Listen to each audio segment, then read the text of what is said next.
গাজা উপত্যকায় কোনো মানুষের চিহ্ন থাকবে না।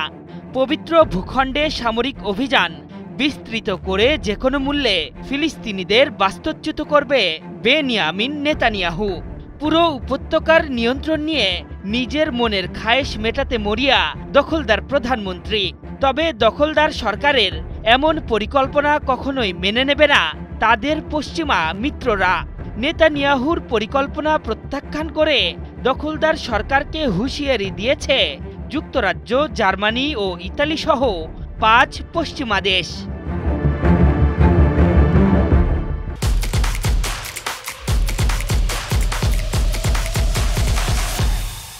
পশ্চিমা মিত্রদের সিদ্ধান্ত এমন এক সময়ে এলো যখন গাজা উপত্যকা পুরোপুরি নিয়ন্ত্রণে নেয়ার ঘোষণা দিয়েছেন বেনিয়ামিন নেতানিয়াহু। তবে সামরিক অভিযান চালিয়ে ভূখণ্ডটি নিজেদের কাছে নয়, বরং বেসামরিক প্রশাসনের হাতে তুলে দেওয়ার ফন্দি আটছে দখলদাররা। তবে নেতানিয়াহু সরকারের পরিকল্পনায় বাদ সেধেছে যুক্তরাজ্য, জার্মানি, ইতালি, অস্ট্রেলিয়া ও নিউজিল্যান্ডের মতো দেশগুলো।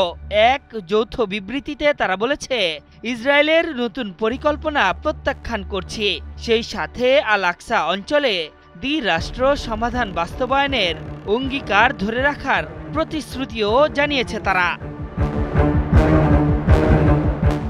ইসরায়েলের এই পদক্ষেপকে একটি পূর্ণ সামরিক দখল হিসেবে দেখছেন বিশ্লেষকরা। তাদের মতে মানবিক সংকট আরও ঘনীভূত এবং আলোচনার মাধ্যমে দ্বিরাষ্ট্র সমাধানের সম্ভাবনা নষ্ট করবে। নিজেদের নীলনকশা বাস্তবায়নে যখন মনস্থির করেছেন নেতানিয়াহু, তখন তার বিরুদ্ধে দাঁড়িয়ে বিকল্প পরিকল্পনা খুঁজতে বলেছেন সেনাবাহিনীর chief of staff lieutenant general Eyal Jamir.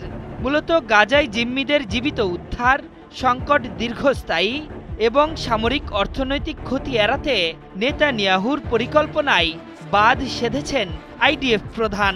তবে গাজা উপত্যকা দখলে নিতে জিম্মি ফিলিস্তিনি নাগরিক কিংবা অন্য কিছুই ভাবছে না নেতানিয়াহু সরকার। এসব বিষয় নিয়েই গাজায় যুদ্ধ পরিচালনায় ইসরায়েলের অভ্যন্তরে গভীর মতবিরোধ এবং অঞ্চলটি নিয়ে কৌশলগত দৃষ্টিভঙ্গিতে তীব্র বিভাজনের সৃষ্টি হয়েছে।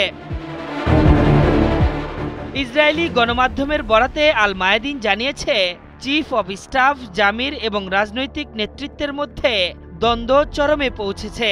মূলত জামির একটি আলোচনা ভিত্তিক সমঝোতার পক্ষে অবস্থান নিয়েছেন, যেখানে নমনীয়তা ও একটি চুক্তি অর্জনে জোর দেওয়া হচ্ছে। সেই সাথে যুদ্ধ শেষ করতে একটি বিস্তৃত যুদ্ধবিরতি চুক্তি মেনে নিতেও প্রস্তুত আইডিএফ, এমনকি তাতে যদি ইসরায়েলকে কিছু ছাড়ও দিতে হয় তবুও। তবে জামিরের দেওয়া সেই প্রস্তাব কোনোভাবেই অগ্রাধিকার দিতে চাইছে না নেতানিয়াহু সরকার। আশরাফুল ইসলাম, ৭১।